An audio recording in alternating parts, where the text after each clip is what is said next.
নমস্কার, আমি doctor Rajiv Bhattacharya, consultant medical oncologist, Peerless hospital, Kolkata. January হচ্ছে সার্ভাইকাল ক্যান্সার অ্যাওয়ারনেস মান্থ। তো এই মাসে আমরা একটু সার্ভাইকাল ক্যান্সার সম্পর্কে আলোচনা করে নিই।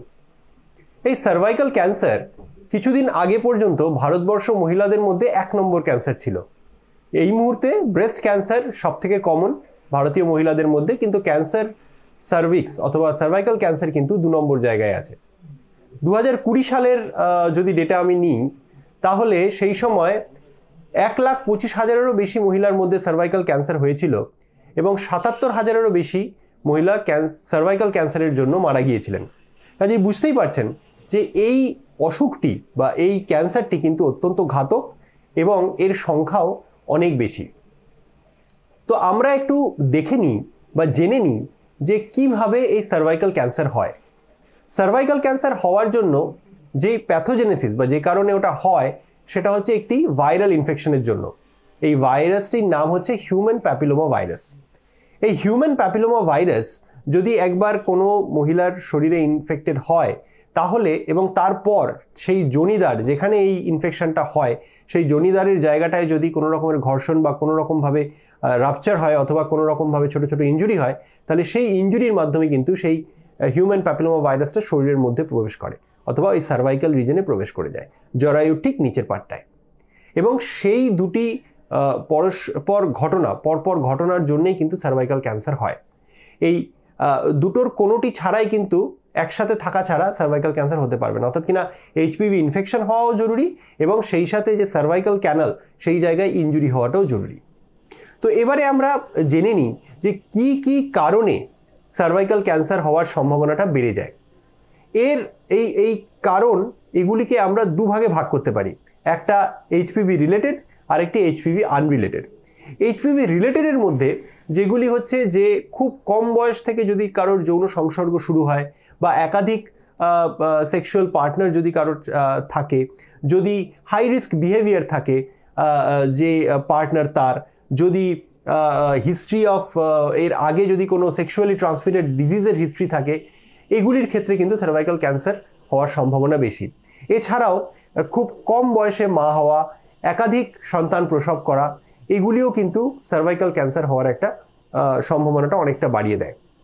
কিছু এইচপিভি আনরিলেটেড রিস্ক ফ্যাক্টরস রয়েছে, যেমন ধরা যাক যে যদি কারোর এইচআইভি ইনফেকশন হয় তাহলে কি হয়, তাহলে যে শরীরের ইমিউনিটিটা অনেকটা কমে যায় এবং তার ফলে কিন্তু এইচপিভি ইনফেকশনের চান্সটা বাড়ে। এছাড়াও দেখা গেছে যে গ্রামের দিকের যে মহিলারা অথবা যারা দরিদ্র মহিলারা, যারা ঠিকমতো হাইজিন যে মেনস্ট্রুয়াল হাইজিন ঠিকমতো তারা মেনটেন করতে পারেন না, তাদের ক্ষেত্রে কিন্তু সার্ভাইকাল ক্যান্সার হওয়ার সম্ভাবনাটা অনেকটা বেশি। এবার আমরা জেনে নিই যে সার্ভাইকাল ক্যান্সারেরকে কি আর্লি স্টেজে ধরা যায়, অর্থাৎ কিনা কোনো স্ক্রিনিং মেথড কি আছে। এটা ভীষণ গুরুত্বপূর্ণ, তার কারণ হচ্ছে সার্ভাইকাল ক্যান্সার যদি আর্লি স্টেজে ধরা পড়ে তাহলে কিন্তু সম্পূর্ণভাবে নিরাময় সম্ভব, কমপ্লিট কিওর ইজ পসিবল। তো সেই জন্য আমাদেরকে সবসময় চেষ্টা করা উচিত যে সার্ভাইকাল ক্যান্সার যেন আর্লি স্টেজে ধরা পড়ে, স্টেজ 1 বা স্টেজ 2-র মধ্যেই ধরা পড়ে যায়। সেটার জন্য কি করা হয়, সেটার জন্য একটা অত্যন্ত কার্যকরী পদ্ধতি রয়েছে যেটাকে বলা হয় প্যাপ স্মিয়ার।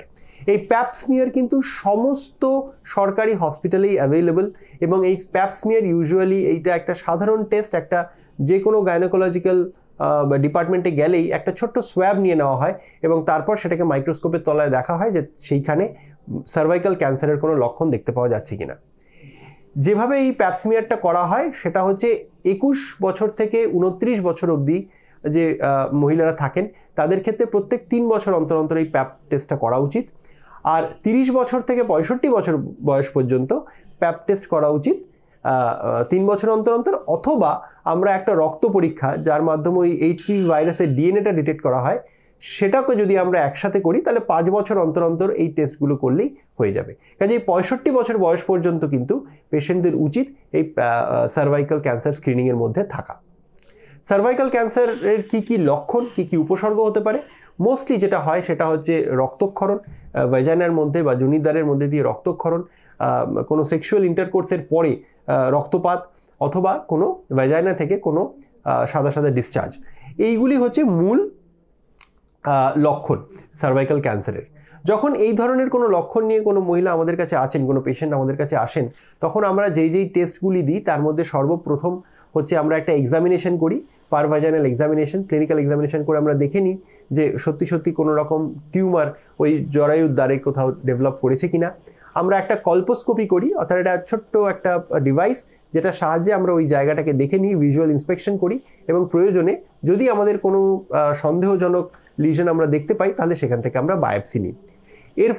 এরপর যদি দেখা যায় যে সার্ভাইকাল এরিয়াতে কোনো ক্যান্সার রয়েছে, তাহলেও কিন্তু আমরা সেটার ভালো ট্রিটমেন্ট করতে পারি। আমরা ক্লিনিক্যাল এক্সামিনেশন করি, স্টেজিং করি আইদার এক্স-রে বা সিটি স্ক্যানের সাহায্যে, এবং দেখে নিই যে রোগটা কতটা ছড়িয়েছে।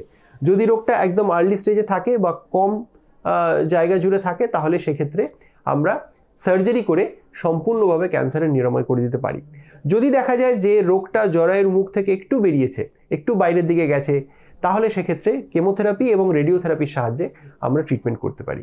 কিন্তু যদি দেখা যায় যে রোগটি অনেকটা দূরে ছড়িয়ে গেছে, সারা শরীরে ছড়িয়ে গিয়েছে, স্টেজ 4-এর দিকে চলে গিয়েছে, তখন আমাদের হাতে সিস্টেমিক থেরাপি ছাড়া কোনো উপায় থাকে না। সিস্টেমিক থেরাপি মানে কেমোথেরাপি, টার্গেটেড থেরাপি অথবা ইমিউনোথেরাপি। এই সব কিছু শোনার পর আপনারা নিশ্চয়ই আপনাদের মনে আসতে পারে যে এমন কোনো কিছু কি আছে যেটা সাহায্যে এই সার্ভাইকাল ক্যান্সারটাকে একেবারে প্রথমেই আমরা আটকে দিতে পারি। এরকম একটি পদ্ধতি রয়েছে এবং সেটা হচ্ছে ভ্যাকসিন। সবথেকে সফল ক্যান্সার ভ্যাকসিন যদি বলা যায় সেটা সার্ভাইকাল ক্যান্সারেরই রয়েছে, এবং এই ভ্যাকসিন যদি ঠিক সময়ে আপনারা নিতে পারেন, খুব কম বয়সে যদি আমাদের মহিলারা নিয়ে নেন, তাহলে কিন্তু সার্ভাইকাল ক্যান্সারের ভয় থেকে অনেকটাই আপনারা মুক্ত থাকতে পারবেন।